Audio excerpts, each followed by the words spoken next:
All right, ladies and gentlemen, welcome back to another exciting edition of Two Men in Black and White, an honest conversation. And let's start in the big old heart of Texas, man. I mean, the death toll continues to rise. 67 people have died now in connection with the flash floods that struck central Texas on the 4th of July. And I can't help but wonder if this all could have been prevented. We have missing campers now. We have homes being swept away. The video is amazing. Cars, homes, the property damage is going to be billions and billions of dollars. They say the river rose at 26 feet in just a matter of, hours. I mean, it was a nightmarish flood of epic proportions, and now we're dealing with a massive loss of life. But could it have been prevented? Let's talk about it. I'm joined by my partner in crime, Brock Ganeles from the lovely Hudson Valley in upstate New York, right outside New York City. Brock, we were told that we didn't need science. We didn't need all these weather forecasters. We didn't need all these extra NOAA weather balloons going up. Forecasting, we can't, we don't need it. Let's cut it. Let's doji it. And now we've dojied it, and we've got the media set up outside Camp Mystic where 30 campers are missing. Young, privileged white children missing now who were, set up in campsites alongside the river. Never saw it coming. Don't even know what hit them. Shocking and sad. Yeah, this is tragic. This is a really tough one because it's so many kids, right? I mean, Right. well, any tragedies, is terrible when there's this much loss of life, but it's so many kids, right? Because they don't really make decisions for themselves, right? They're trusting the adults around them to do what's best and what's in their safety. And look, tragedies happen and aberrant weather happens no matter who's in government, and we know it's happening more frequently because climate change. So the thing I get on this one is I'm watching the footage, I'm reading the stories, and I can't figure out in a way who is blaming who, right? It's like a Republican legislature and some judges, and they're blaming Kristi Noem, and I don't know who she's blaming, but it's definitely MAGA on MAGA violence, right? Because this is right in the heart in the central Texas, very white community, appears to be mostly white kids that died at I think it was at a Catholic or an evangelical Christian, the campsite. Yep. And, I mean, they're blaming the weather service for not giving a good enough report. But literally when Doji went in and was making these types of cuts across the board, right? Because we'll get to hurricanes in a second, because we thought it was going to be a hurricane that would be the tragedy that would sneak up on us because we don't have we're not putting the resources to it. Is that, they're understaffed. They're admittedly understaffed. They're not getting to things earlier. They don't have the 24/7 coverage. This storm hit in the middle of the night. It's one of those ones where, of course, if better staffed and better resourced, the likelihood of an earlier warning sign would have been there. It just, odds are it would have been there, and maybe the tragic mistakes of being in cabins right near the river wouldn't have happened. Maybe we would have been further inland. Who knows? These floods may have been so severe it would have got to people anyway, but maybe not. Maybe with a little, notice that you don't go to sleep near the river if you're worried it's going to flood, and you just move yourself several miles the other direction, right? That could be the difference between living and dying. In this case, with hurricanes, there's further warning, and usually have days to hours to evacuate, right? And because we've been evacuating, and because we have such accuracy, there's been less deaths by these really high-powered hurricanes. We know the science works. We know knowledge is power, and you just make better decisions. I saw it in that little micro way. Remember I told the story about the tornado warning when I was driving through southern Illinois, and we pulled right off into a rest area and just stayed inside a small building. Were we lucky? Would something have happened, you know, chances are if we drove down the thruway, nothing would have happened. But maybe flying debris would hit our car, right? It's all it I takes. know. Maybe just flying debris. So you just make smarter decisions. And, you know, I'll turn it back to you, but we could list all the MAGA. This is decades of MAGA decision making. This is Right. anti-government, anti-bureaucracy, climate change denial, Right. anti-FEMA, now Yep. anti-NOAA, anti-weather service. This whole dumbing down of saying experts don't matter. We don't need this. This is wasted money, right? Doji decided. Musk and Right. Trump decided this was wasted money. Right. But where does the money need to go? It needs to get shoveled to the wealthiest people in America from services like this. So everyday people Right. enjoying the It gets summer free. like we have for decades and centuries, Right. you know, it's roulette. It's Russian roulette. They were wrong place, wrong time, but it was wrong place, wrong time with a higher likelihood of it happening because of the actual decisions that have made primarily by MAGA, right? Climate change denial is like a religion in the heart of Texas, right? Right. Well, look at this. Donald Trump announces a major disaster declaration for the state of Texas following the flooding. Right? And FEMA has now been activated, according to the Texas Department of Homeland Security. So it turns out that FEMA is going to be able to respond. How long did it take for Trump to do something in Arkansas? You know, how did FEMA ever get to North Carolina? Did FEMA ever go out to California after the wildfires? Absolutely not. And we got another wildfire burning on pace to burn 80,000 acres in 3 days. Yeah, What are we going to do? FEMA What are didn't we get to Tennessee, but Trump gets criticized for that. So he's just trying to avoid he's in avoiding criticism mode now, right? Right. Because now, like he's, you know, as idiotic as Trump he has a survival instinct, and he Right. knows when he's on the wrong side of something. And he knows kids dying, although he doesn't have any empathy and he's not shedding a tear because he doesn't have that in him. He's still playing golf and someone's Right. writing tweets for him. He can't play consoler in chief because he doesn't really care about other people, but he Right. knows this hurts him. Kids dying is bad for his support, especially no when it doubt. happens right in the heart of MAGA world. So he's watching this MAGA on MAGA violence and worried that it's going to get to him. So all of a sudden we have FEMA now. I hadn't seen all that. Oh, so we do have a FEMA now because I thought we were abolishing FEMA and it was just going to states didn't were just, need it. so yeah, states were going to take care of the shit themselves, Yeah. right? That was something that we didn't need a federal government for. Now let's fast forward, Brock, because hurricane season is almost upon us. And we're going to put 5,000 human beings in one area where hurricanes are more likely to hit than any place else in this country.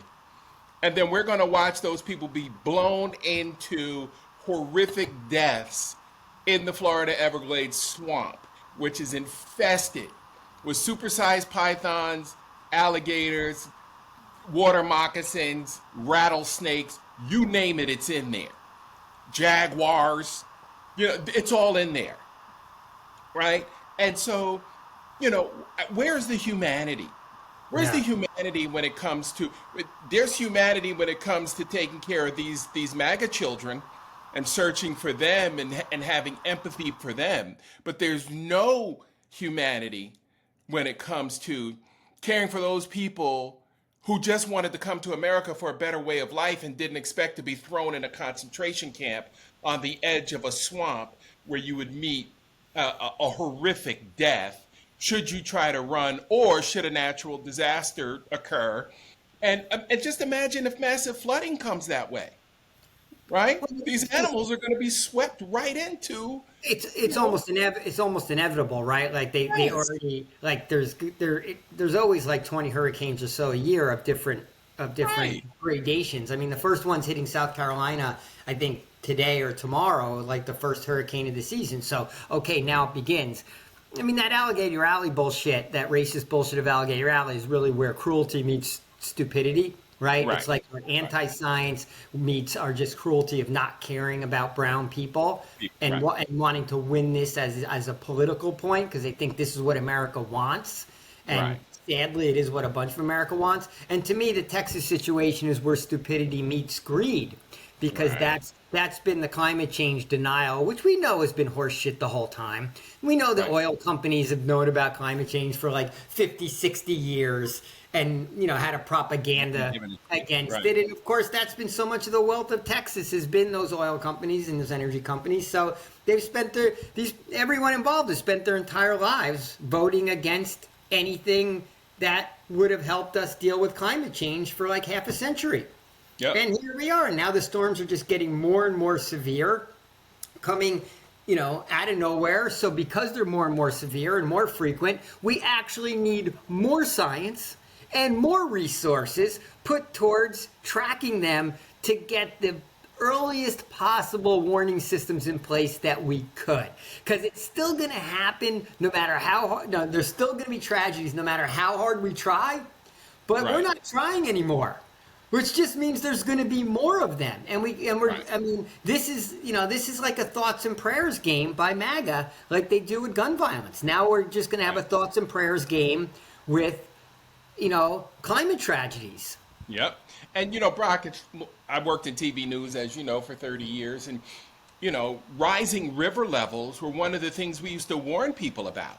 This thing rose in 30 minutes, Brock. 20, 25, 26 feet in 30 minutes. That is something that, the local media should have been all over, right? But they may not have been able to because of the lack of, the warning system in place, the cuts to the weather system. And now everybody wants to point a finger at the weather service. No, no, no, no, no. You can't have it both ways. You can't have it both ways.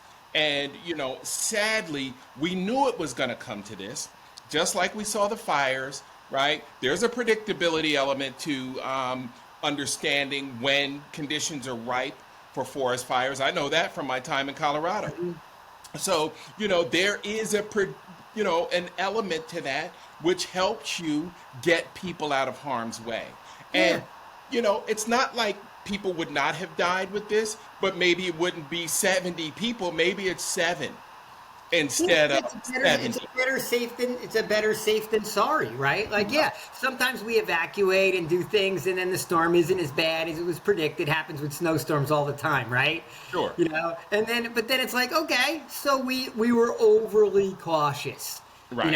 Okay, Right. big deal, right? We were overly cautious, but we're still alive and kicking, and maybe like, but I mean. It didn't have to rise 22 feet to kill 70 people either, right? Even if it just rose like 5 feet or 10 feet, it would have been flash flooding, and people that were in a close proximity would still be at risk, right? But Right.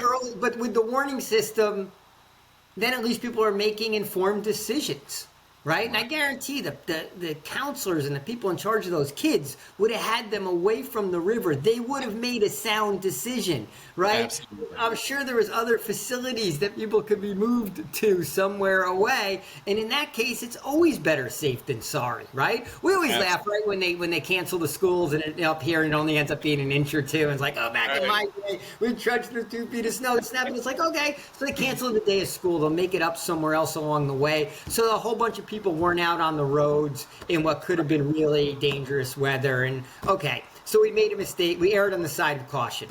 Right. What the fuck's wrong Right. with that, right? Nothing. People live to play another day. Right. But Right.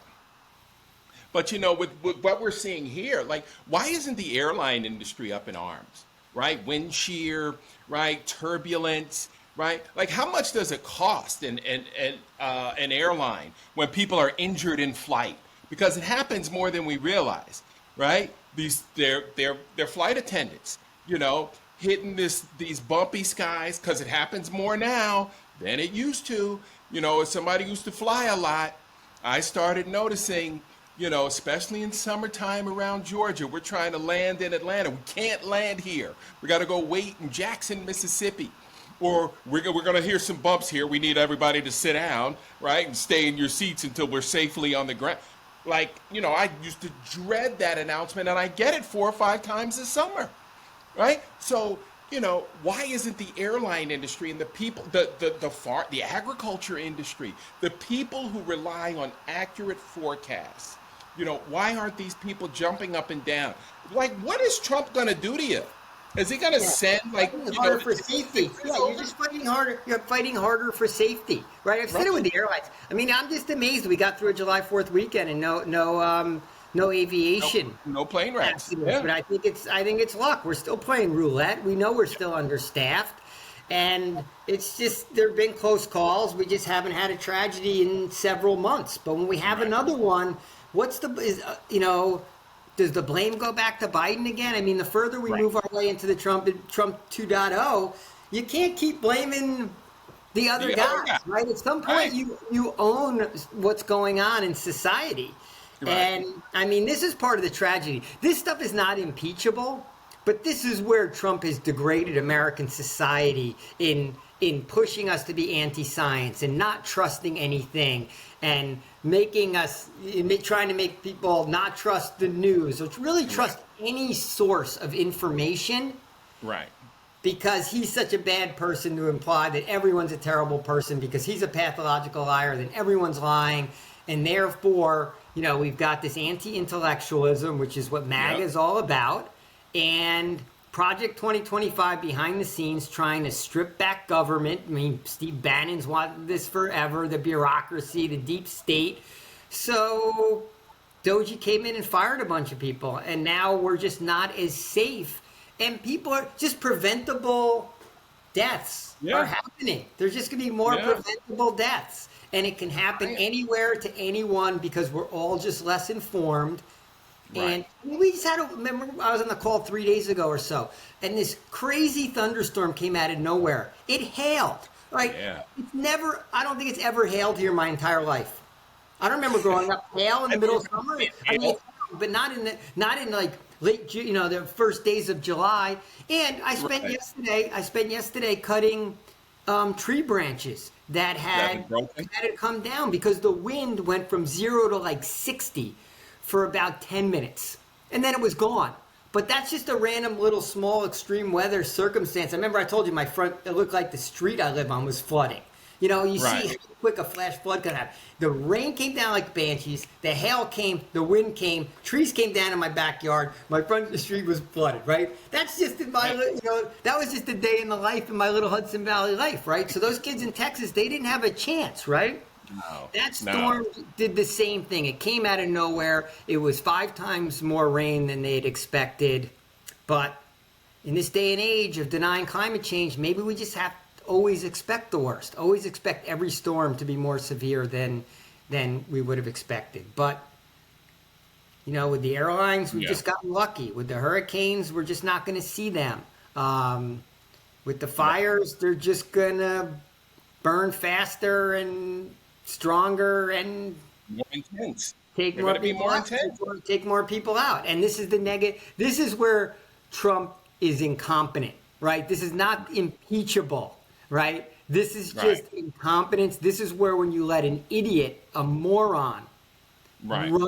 run your leadership matters. This is where he's Trump the moron, not Trump the psychopath or Trump the malignant narcissist, although of course that plays into it. This is Trump the moron coming to bite us on the ass.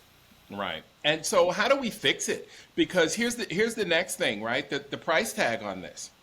Right? What's the price tag going to be for property damage, insurance claims, right? This stuff is going to put insurance companies out of business. Soon we won't be able to get insurance. All the insurance companies are fleeing Florida like the plague, right? Now we're going to see it. We're going to see it in, all the Gulf states, Mississippi, Louisiana.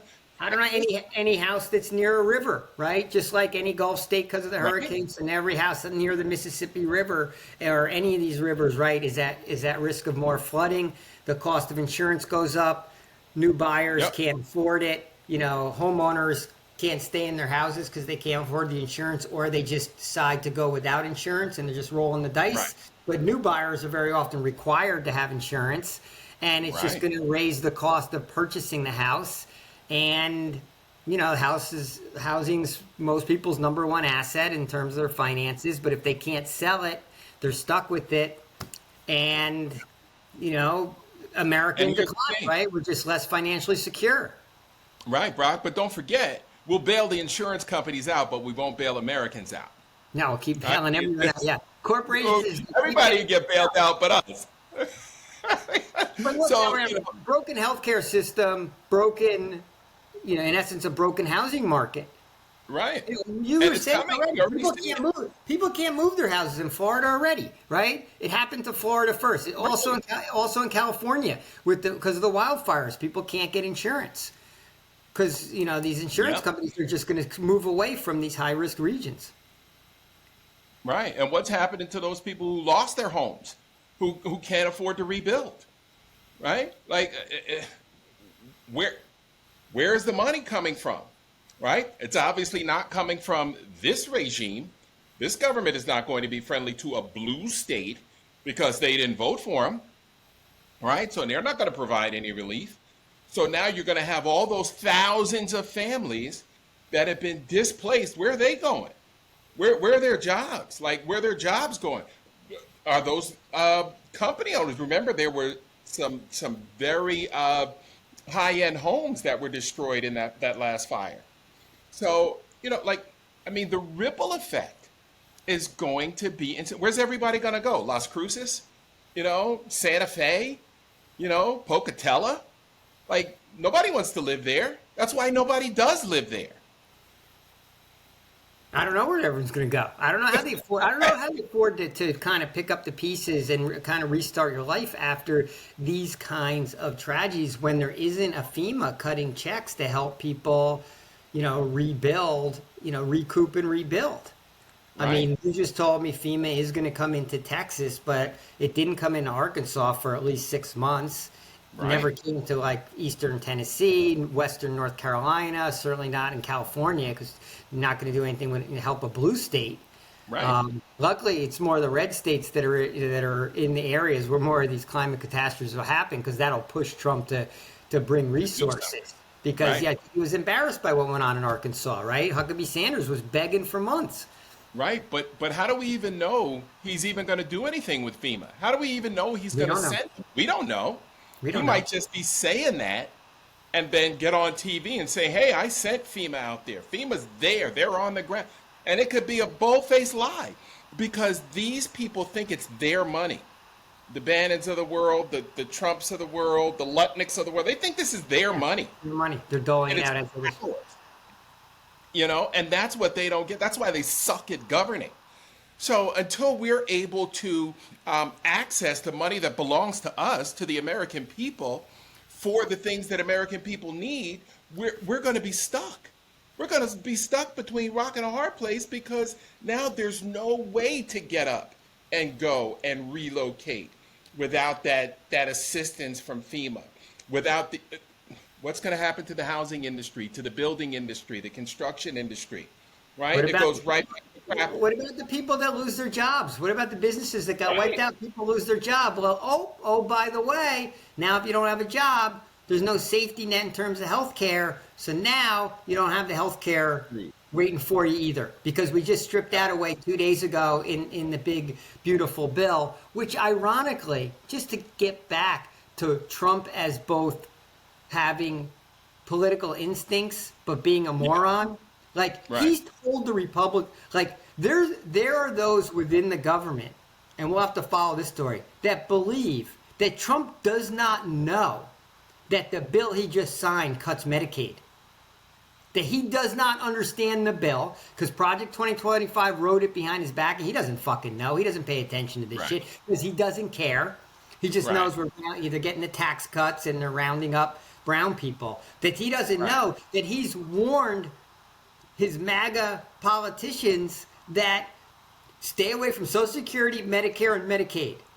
Yeah. Well, they just stepped on Medicaid. And he's signing it like it was a big victory, but he knows not to cut.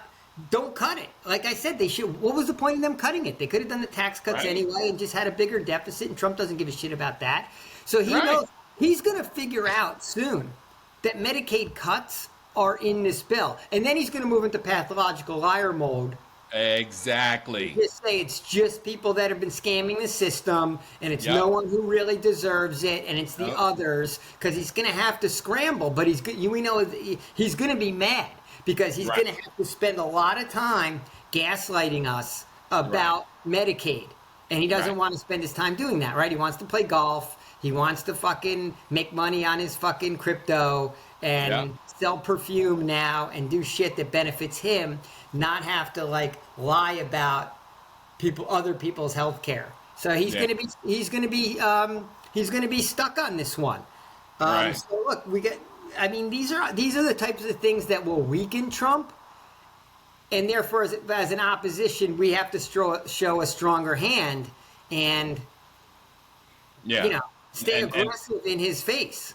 we've got to start punching first. We got to get there and gum up the works. We got to shut this shit down. We have to actually shut down the wheels of government in order to get change. You see what the McConnells of the world are saying? They'll get over it. Don't worry about it. Yeah, don't worry about it. Just go ahead and pass this thing. That'd be all right. Some of them are going to die. What with Joni Ernst? We're all going to die. Yeah, sure. Look, the Haitians are very riled up, right? They were out on the streets, right? They were street fighting. In the BK. Because they don't want to be deported back to fucking Haiti because it's not safe there. So like they truly need asylum in this country, right? So like they got this legitimate asylum claim, right? So that's kind of the first black group that's been targeted. Yes, and they're fighting back. Yeah, the Latinos are sort of coming around. I saw a good podcast yesterday. It was with Tim Miller at the Bulwark, Cameron Kasky, who was one of the Parkland guys, and they had this young Latino guy on there who's a big TikTok star, and they were talking about what's going on in the Latino community. And this guy is saying like he's basically doing an "I told you so" tour, and he has big followers. Nice. Following, and he was saying to them, Tim Miller and such, that the Latino community is coming around to the fact there's a lot of buyer's regret, and like there's more voices saying, hey, you got tricked, you got played, and more of them realizing it. So I think that group is really getting angrier and more like solidified, right? They're bringing around the Trump voter, the MAGA, Latino MAGA, right? Yeah. Is in decline. Yeah. I saw a horrific video yesterday of a woman who had gone to her court appointment, and when she came out, ICE grabbed her. And she was pleading for the lives of her children who were in school. So this must have happened, a couple of weeks ago. But her children, she said, were in school, or maybe they were in daycare. I couldn't, get the ages. But she's screaming, you gotta let me go. I gotta get my kids. And these heartless bastards just cuffed her and stuffed her in the back of a friggin' truck. And it's such a heartless and soulless like I don't even know how you could sign up to be one of these people snatching. What happens to the kids? How do they get home from school? Or do they just come home to an empty house? Or they just like run in their own household now at ages like 7 and 5 or something? Like who what even happens? Right. Exactly. I mean, it's just like the family separation thing we did in Trump 1.0. Same thing. You know what? ICE is probably there waiting for him. The kids, snatch them. You think they don't snatch the kids? I mean, they would Absolutely. have to. If they're not snatching the kids, then the kids are just sitting at the schoolyard steps waiting for their parents to pick them up, and like exactly the principal driving them to their house. They're like, but who's at the house? Like, there's no adults anymore. Like, I don't get the whole thing. So, is ICE really bringing that family back together, or are those kids just in a separate facility? ICE ain't doing shit but destroying families. Yeah, so what do we just have? These are like the questions no one's answering, but certainly the community, the Latino community is feeling it, right? And it's every day, right? They got to hit their quotas every day, so they're just finding different communities every fucking day. Speaking of that, they're even grabbing world champion boxers like Julio Cesar Chavez Jr. They picked him up, and they're telling us he's got connections to the cartel. How are we supposed to believe that nonsense? Really? This guy's working as a boxing promoter. You're going to just tell us that he's involved with the Sinaloa cartel? This guy's been here forever, right? And you pick him up on these kinds of accusations? Who are you going to pick up next? Ruben Gallego? Like, Yeah, I say Julian Castro, Padilla. yeah, I can just say, oh, who's next? they have gang ties. Got to go, right? Right, right. I mean, And we don't know that to be you true. don't have to process like you can say anything, right? I Right. mean, when you don't have rule of law, I Right. mean, what's to stop them from just making up any story they want? Like that's where we are Absolutely now. nothing, bro. Absolutely nothing. All right, my friend, let's wrap it up on a Sunday. Let's continue to pray. Don't forget. Um, May the Lord be with us because we're going down a slippery slope here. And this Texas flooding, Mother Nature is not happy. This has Mother been a Nature. tough, yeah, this has been a tough weekend. I gotta imagine, I haven't been watching the mainstream media that this flood has, dominated coverage. I guess it's taken Sure. the shitty bill right off the headlines. Right. But I think it's riveted people's attention. No doubt. And, once again, maybe there's a little bit of a wake up call to complacent white America that, the decisions, sitting on your hands is not going to make things better, and that we can't ride out 3.5 years of this Right. because we're just less safe. Well, Oh, when these funerals start happening for these kids that have never been found, let's see if that wakes people up. Because a lot of these kids may not be found, being swept away in rivers like that. I mean, that is some moving water that moves at an astronomical speed, it's and just it's it's going to be funeral. very difficult to recover bodies in that. So let's see what happens when these parents talk about all they wanted to do was see their child one more time. And let's see what America decides to do. But then again, we thought we'd do something after Parkland. Or But Uvalde, right? are you Uvalde. Well, I mean, of course, Sandy Hook, right? all right? When it was even younger kids, like, because these were Right, pretty young kids. Yeah, I right. mean, it was a bad weekend in America, right? We celebrated the Yep, bullshit fucking July 4th, and then right after that, I mean, it's been kind of like a fucking disastrous weekend for the country. yep. Karma. Karma's a bitch. And she's loud too. Yeah. Yes, sir. All right, my friend. Have a great day. We will wrap it up and do it again tomorrow. All right. Talk to you All right, tomorrow, Mark. Always a pleasure. Take care. peace. Bye.